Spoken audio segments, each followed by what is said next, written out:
tenzi 15 kwa gani hii. Nafikiri kila mmoja anafahamu. Cha kutuma ini sina ina damu yake, sina wema wa kutosha dhambi zangu kuziosha. Kwake Yesu nasimama, ndiye mwamba ni salama, ndiye mwamba ni salama, ndiye mwamba ni salama. Baba, katika jina la Yesu Kristo wa Nazareti, ni kweli kabisa wewe ndio mwamba wetu, wewe ndio ngao yetu, wewe ndio kimbilio letu, na wewe ndio kiongozi mkuu. Tazama Bwana Yesu, umetupa nafasi na kibali cha kuwepo mahali hapa kwa ajili ya kuabudu. Watoto wako tuko mbele zako, tunakushukuru kwa matendo yako makuu. Tunasema asante kwa kuwa Mungu umetupa nafasi ya kufika mahali hapa kwa ajili ya kuabudu. Tunakuhitaji Bwana Yesu tunapoanza maombi haya, na hasa Baba tunapoanza ibada hii kwa neno la Mungu. Tunakuhitaji Mungu wa mbinguni, uwe kiongozi mkuu na jemadari mkuu, tupiganie kwa kila jambo.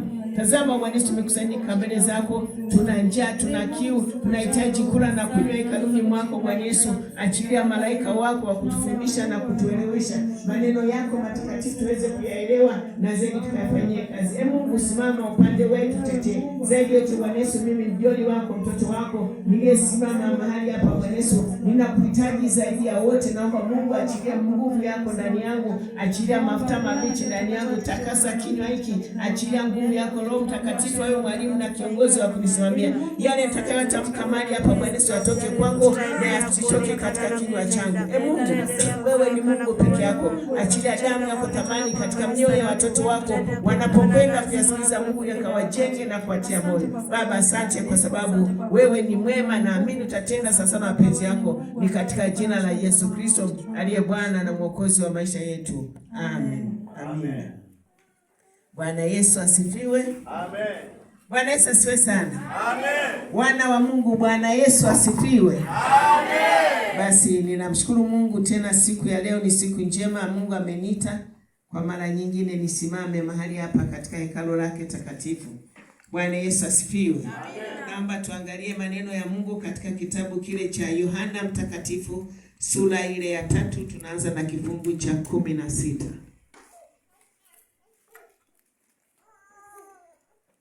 Bwana Yesu asifiwe. Kitabu cha Yohana Mtakatifu sura ni ile ya 3 na kifungu tunaanza cha 16. Ni maneno ambayo tumeyazoea sana. Nafikiri kila msoma Biblia anayaelewa, lakini nafikiri Mungu atayafunua kwa jinsi tofauti kwa leo. Amina. Amen. Basi tasoma kwa jina la Yesu. Neno la Mungu linasema hivi: kwa maana jinsi hii Mungu aliupenda ulimwengu hata akamtoa mwanawe pekee, ili kila mtu amwaminie asipotee, bali awe na uzima wa milele. Maana Mungu hakumtuma mwana ulimwenguni ili auhukumu ulimwengu, bali ulimwengu uokolewe katika yeye. Amwaminie yeye hahukumiwi, asiyemwamini amekwisha kuhukumiwa, kwa sababu hakuliamini jina la mwana pekee wa Mungu. Na hii ndiyo hukumu ya kuwa nuru imekuja ulimwenguni, na watu wakapenda giza kuliko nuru, kwa maana matendo yao yalikuwa maovu. Maana kila mtu atendaye mabaya huichukia nuru, wala haji kwenye nuru, matendo yake yasije yakakemewa. Bali yeye atendaye kweli huja kwenye nuru, ili matendo yake yaonekane wazi ya kuwa yametendwa katika Mungu. Bwana Yesu asifiwe sana. Amen. mwandishi wa Biblia katika kitabu hiki cha Yohana Mtakatifu anasema, kwa maana jinsi hii Mungu aliupenda ulimwengu. Aliupenda ulimwengu akamtoa mwanawe Yesu Kristo akaja ulimwengu ili ulimwengu uokolewe kwa yeye. Bwana Yesu asifiwe. Na ukisoma kitabu kile cha Mathayo sura ya 1 anasema hivi, malaika walimwendea wakamwambia Yusufu, usihofu kumchukua mke wako, kwa maana watazaa mwana nao utamwita Yesu, yeye ndiye atakayewaokoa watu wake na dhambi zao. Kwa hiyo Yesu hakuja bure, alikuja kwa makusudi kabisa ili aokoe ulimwengu. Kwa kupitia Yesu tunaokolewa. Bwana Yesu asifiwe sana. Kwa hiyo maneno haya nataka tuyaangalie kwa makini. Yawezekana tunayasikiliza tu, lakini hatuyatendei katika ulimwengu wa kiroho. Amesema kwa maana jinsi hii Mungu aliupenda ulimwengu hata akamtoa mwanae ili kila mwaminie asipotee bali awe na uzima wa milele. Bwana Yesu asifiwe sana. Sasa ninataka tuangalie maneno haya kwa sababu Mungu wakati anafanya hivyo ameshasema na wana wa Israeli kwa maneno mengi, kwa vitu vingi. Nafikiri tumekuwa tukisoma, ninaposimama hapa na kwa kama nafundisha, mimi sijui kuhubiri. Bwana Yesu asifiwe sana. Bwana Yesu asifiwe. Mimi sijui kuhubiri, ila mimi nafundisha. Nataka ulijue neno na ulifanyie kazi. Bwana Yesu asifiwe sana. Kwa hiyo tunajifunza kwa nini Yesu alikuja ulimwengu. Yesu alikuja ulimwengu baada ya Mungu kuona ulimwengu hautaki kumsikia Mungu. Nafikiri Mungu alikuwa ameshawapitisha sehemu nyingi sana.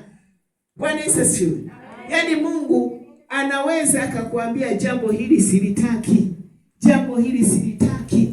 Ili jambo unalofanya silitaki. Yaani anakuambia mara kwa mara. Na unapofanya moyo wako kuwa mgumu, ndipo anapoamua kufanya jambo zito. Unajua hili jambo la kumleta Yesu duniani lilikuwa zito.